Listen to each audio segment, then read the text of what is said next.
नमस्कार दोस्तों, M2R audio series में आप सभी का स्वागत है। मेरा नाम है देवाशीष।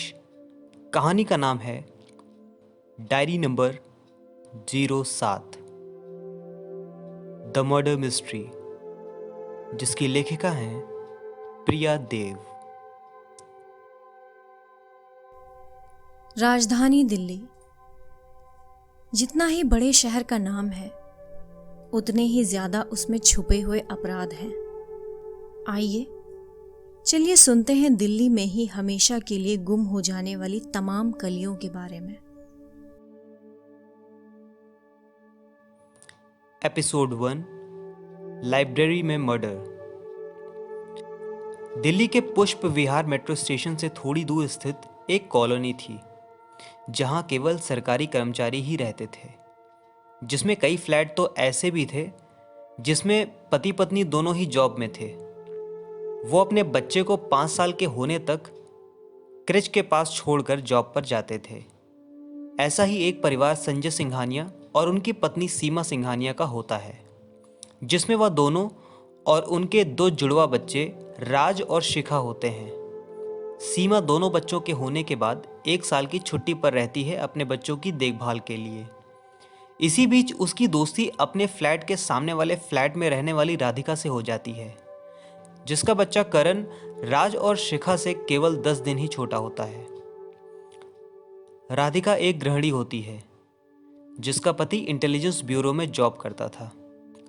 राधिका दिन भर घर पर अकेले रहने की वजह से अपने फ़ोन में सीरियल और सीरीज देखने की आदी हो चुकी होती है। सीमा का साथ मिल जाने की वजह से अब सीमा और राधिका अपने बच्चों को लेकर शाम को सामने वाले पार्क में जाने लगी थी। राज, शिखा और करण तीनों साथ खेलने लगे थे, मानो तीनों की अच्छी दोस्ती हो गई हो। अब राधिका करण को सुबह भी सीमा के ही फ्लैट पे खेलने के लिए छोड़ देती थी, लेकिन यह सिलसिला कुछ समय तक के लिए ही रहा। फिर सीमा को अपनी ड्यूटी ज्वाइन करनी पड़ी और वह अपने बच्चों को क्रेच के पास छोड़ देने लगी। अब करण दिन भर अकेले पड़ जाने लगा था। उसकी माँ राधिका उसे खिला पिलाकर फिर अपने फ़ोन में लग जाती थी। वह दिन भर राज और शिखा के साथ खेलने के लिए रोता रहता था। राधिका उसके रोने से परेशान हो चुकी थी और वह करण को भी राज और शिखा के साथ क्रेच के पास छोड़ने जाने लगी।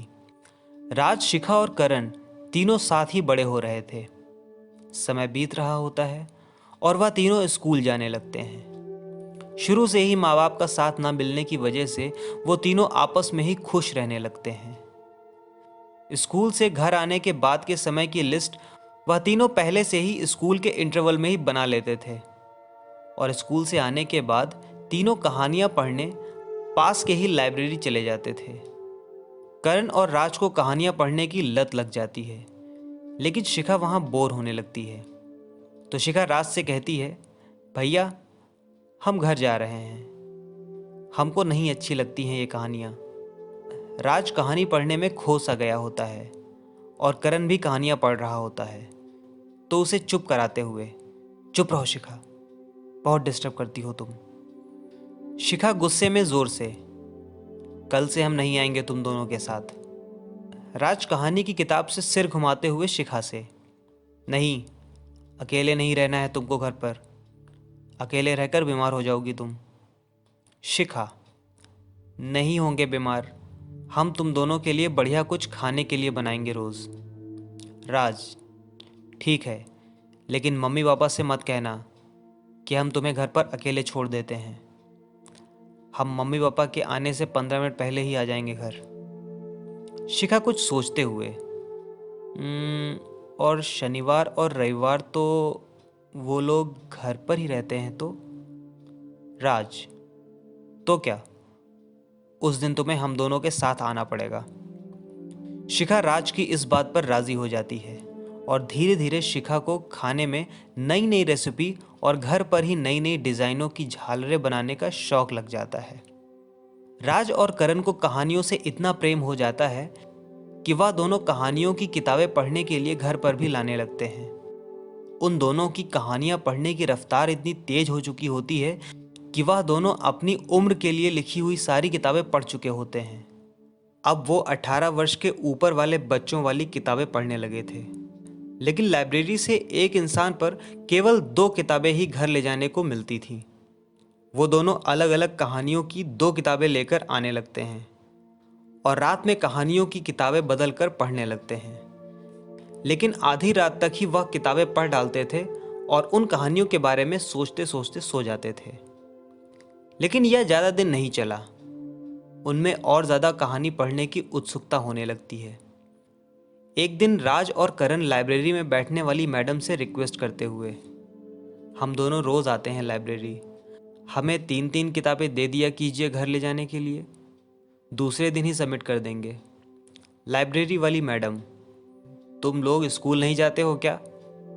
कहानियाँ बच्चों के मनोरंजन के लिए होती हैं। राज कुछ सोचने के बाद लाइब्रेरी वाली मैडम से, मैम, मेरी बहन शिखा का भी कार्ड बना है यहाँ का, उसके कार्ड पर दे दीजिए। लाइब्रेरी वाली मैडम डांटते हुए, नहीं मिलेंगी किताबें।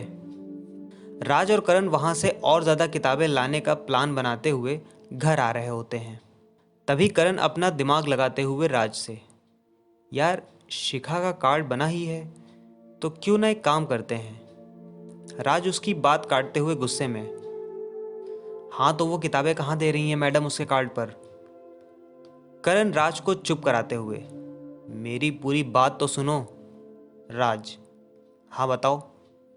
करण अपनी पूरी बात करते हुए, जब शिखा का कार्ड बना ही है तो क्यों ना लाइब्रेरी से निकलने से पहले उसे यहाँ बुला लिया जाया करें और वह अपने कार्ड पर 2 किताबें निकलवा लिया करे। राज उसकी बात में हाँ करते हुए, बात तो तुम्हारी ठीक है यार। करण, हाँ, ऐसे कभी शिखा को घर पर तुम्हारे मम्मी पापा अकेले भी नहीं पाएंगे, यहाँ से साथ जाएगी तुम्हारे। राज करण की बात मान लेता है और वह शिखा से इस बारे में बात करता है। शिखा बहुत सीधी होती है, वह अपने भाई को मना नहीं कर पाती है और वह लाइब्रेरी से किताबें लाने के लिए जाने लगती है। अब जब शनिवार और रविवार को उनके मम्मी पापा उनके साथ रहने की कोशिश करते तो बच्चे खुद ही उनसे दूरियां बढ़ाने की कोशिश करने लगे थे।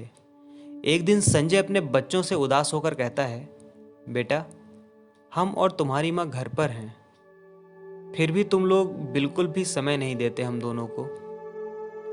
ये सुनकर राज बहुत ही मासूमियत से अपने पापा से कहता है, हफ्ते में केवल 2 दिन अपने साथ रखकर हम दोनों की आदत मत बिगाड़िए पापा, अब हम दोनों बड़े हो गए हैं।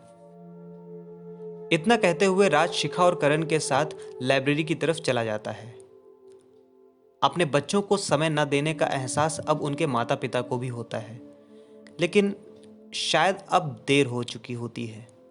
उधर राज और करण लाइब्रेरी में किताबें पढ़ने लगते हैं और शिखा को बोरियत महसूस होने लगती है, तो वह लाइब्रेरी के पास बने खंडहर में पालतू गिलहरियों और पक्षियों के साथ खेलकर मन बहलाने चली जाती है। कुछ ही देर बाद लाइब्रेरी के पास वाले खंडहर में लड़की की लाश मिलने पर हाहाकार मच जाता है। राज और करण के कानों में जब ये खबर लगती तो वे दोनों शिखा को खोजने लगते हैं, पर लाश देखते ही चिल्लाते हुए, शिखा शिखा, क्या हुआ तुमको? रोते हुए दोनों उसे उठाने लगते हैं। इतने में ही लाइब्रेरी का ओनर और पुलिस भी वहां पहुंच जाती है। पुलिस राज और करण को रोता देख उन दोनों के पिताजी का फोन नंबर लेकर उनको सूचना देती है। पुलिस लाइब्रेरी के सीसीटीवी कैमरे को चेक करने के लिए चली जाती है, पर उसका तार पहले से ही कटा हुआ पड़ा होता है। पुलिस शिखा की लाश को पोस्टमार्टम के लिए भेज देती है। दूसरे दिन ही पता चल जाता है कि जंग लगे लोहे के चाकू से उसका गला रेतकर उसे मारा गया है। पुलिस लाइब्रेरी से खंडहर तक उस चाकू को ढूंढने की कोशिश करती है, पर वह चाकू किसी को नहीं मिलता है। इधर दोनों परिवारों में मातम छाया हुआ होता है। संजय राज और करण को बहला फुसलाकर ये जानने की कोशिश करता है कि वे तीनों किस किस से मिलने जाते थे। तब राज और करण सिर्फ एक बूढ़े बाबा के बारे में बताते हैं।